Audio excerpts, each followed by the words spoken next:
start off with some general comments from Coach Quinn. Well, we've seen that movie before. Off to a sluggish start.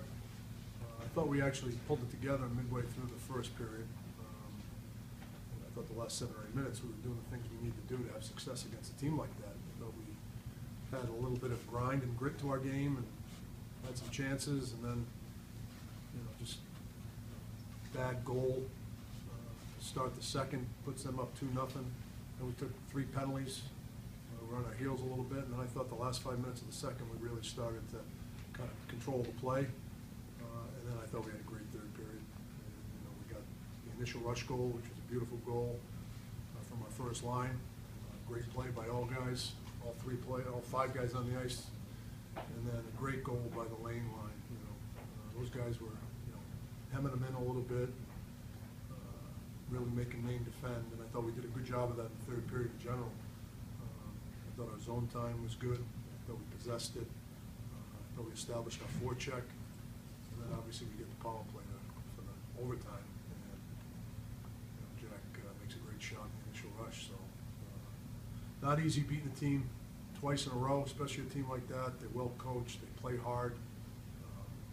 We weren't ready to match their intensity and their grit to start the game, first 10 minutes. Similar to what happened to us against Providence when we beat Providence the first night. It's very difficult to win 2 games in a row, even with a 5-day break or 6-day break. But I thought we pulled it together a little bit sooner than we did against Providence when Providence came in here to beat us. And again, the penalties in the second period really disrupted the flow. They had 3 power plays in the second, so they kind of put us on our heels a little bit. They had 10 shots on their power play. But I thought 5-on-5, we did a pretty good job in the second, and then I thought we played a great third period. Feels gratifying, come from behind win, obviously, but do you worry that the wrong behavior gets rewarded a little bit when we have some of these sluggish starts? Well, you're not going to play 60 great minutes, and we, maybe we do have to learn the hard way, but I'll take not learning the hard way over and over again, because I thought we were better, again, as the game went on. Like I said, I thought we regrouped. With about 7 minutes to go, there was a TV timeout with 7 minutes to go, and I thought we regrouped a little bit, and then played well in the last 7 minutes of the first. And then again, the second period, we just make a bad play on their first goal. It was just, 2 of our better players that normally don't make plays like that. They just made a bad play. And that's going to happen through the course of the season. And they make it 2-0, and then we take 3 penalties. And they, they had some pressure. They love to run that play, stuffing it from the goal line, and it gets busy. And we could have done a little bit better job defending that. But if you talk to your goalie, they'll defend that all day long. And give them credit. They move quickly. They don't hesitate. They know what they want to do, and they execute it well. So.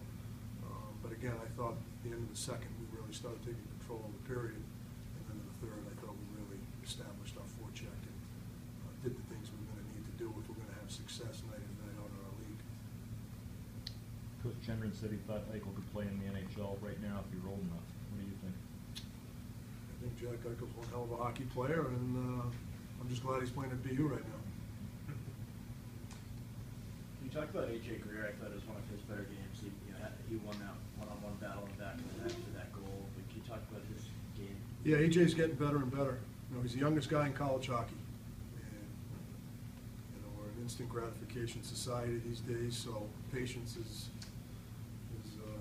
hard to come by. And he's gotten better and better. He's earned his opportunity. Saw a lot more ice time than he has. He won't be 18 till the end of December. He's the youngest guy in college hockey, so there's a lot there. He's going to be a big part of our team moving forward. And I'm glad to see him get rewarded. Anything else? How nice was it to see a line other than that first line that I get a goal tonight? It was good, but I don't care who scores them. I don't care who scores them. We get 6, and one line gets all 6.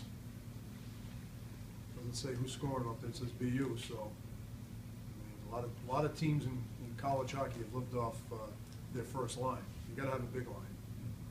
We got a big line, and I think we're going to have more lines coming, because I think when we get healthy, and Robbie Bergeron's been playing with Mono all year. He's a guy kid's a really good player at all levels. You know, the only game he was healthy was at UMass, and that, you know, Rodriguez, Holman, Vallejo line was really good out of UMass. So I'm really not worried about, you know, about that. Well, these guys will score. You know, these guys that aren't leading our team in scoring will find ways to generate offense. So, you know, those guys deserved it. I mean, they had, you know, they were hemming them in and they were getting chances, and they finally got rewarded.